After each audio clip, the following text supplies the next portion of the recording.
Today I'd like to talk about where to begin in emergency preparedness. I've had a few different people and couples and families ask just where do I start?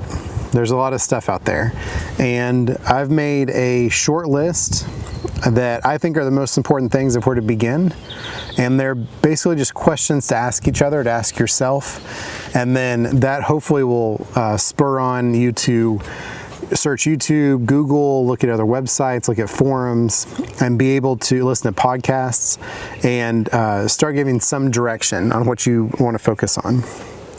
This list is on sfmpro.com. It's the very top downloadable page. It's a PDF, and it will open in a separate window so you can look at it before you download it. That way you know it's not some malicious software or anything. And to start, I'm going to just go through. There are 15 questions or statements, and then after that there are 7 bullet points of where to start. This list is called the Beginner Preparedness List. This one is version 2. That should be the most up-to-date on the website on sfmpro.com. And to start, we'll go through the 15 questions. The first one is, how will I communicate with friends or loved ones if internet and cell phones go down? The second one is, are my important documents and images backed up and encrypted and an easy to transport option? Are these same items backed up in a remote location that's away from your house or away from your apartment that are also secure? Number 3. Is our house secure from home invasion? Number 4, in the event of a fire, do we have a fire extinguisher and know how to use it? Where do we meet if we have to evacuate the house? Number 5, who will get the kids in an emergency and bring them home if cell phones do not work? Number 6, where will we go if we have to evacuate the city? Number 7, what routes will we take to evacuate the city? Number 8, how will we get information if internet, cable, and or satellite is down? Do we have short-term emergency power for the refrigerator, modem, Wi-Fi, main television, and over-the-air antenna, and one light in each room? Number 10, do we have 3 days of food without power? Number 11, do we have water? My rule is 3 gallons per person per day. The average rule is 1 gallon per person per day. The reason I have that is that's 1 gallon for drinking, 1 gallon for cleaning, food prep, and 1 gallon for unknown. So that's trauma, or if someone comes by and they are dying of thirst, you can give some away and you're not worried about sacrificing how much water you have. And do you have enough water for everyone in the house for 1 week? Number 12, do we have 1 tank of fuel or 1 electric vehicle charge for evacuation? Can we boost a dead car battery and air up air car tires without leaving the house? Number 14, do we have a flashlight and knife per person in the household? Do we have a way to defend our family from a distance? This is in the event of a home invasion or aggravated robbery. The next section is where to start.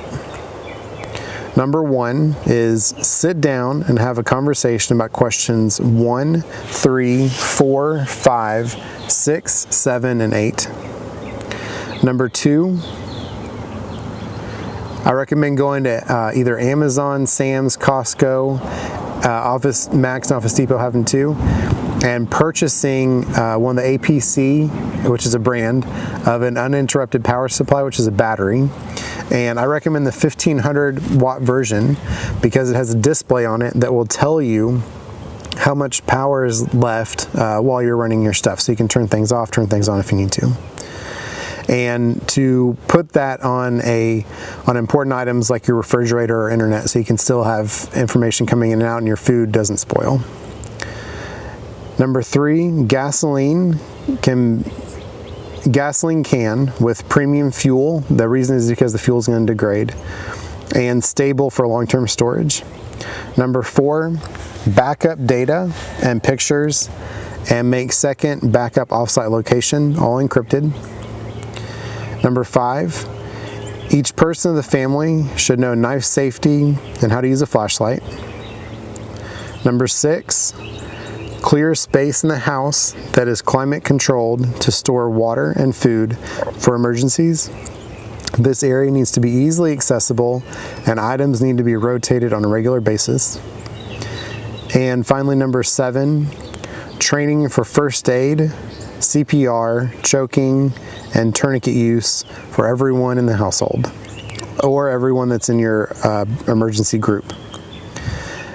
That's a short, it's one page, a little less than one page of where to start with emergency preparedness. There are all kind of sources. FEMA has some great things for kids and templates. The Survivalist Prepper podcast, their website has a great list you can get. Prepper Recon has a great list you can get.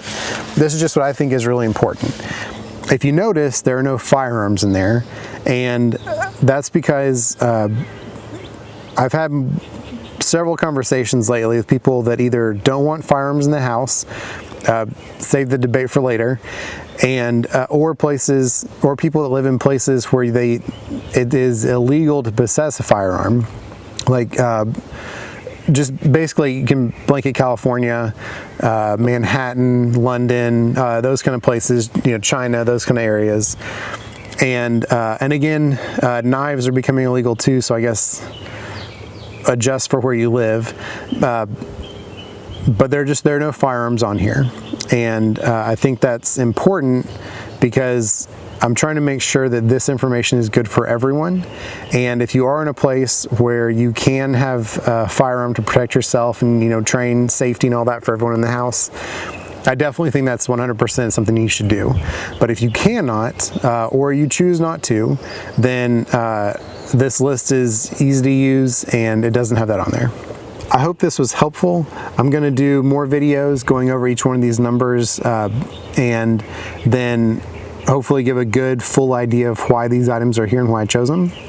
But if you are looking to start, where to start with planning for emergencies or disasters, then I hope you stop here and download this. I'll put the link to this PDF in the description below. And then you can go through and talk with yourself, if you live by yourself, your friends, if you have roommates, your family, if you have a household. And I think everyone that's in your family group needs to probably know this information or at least ask about it. And thank you again for watching. I think it's really important to start somewhere, and I think this is a good place to start.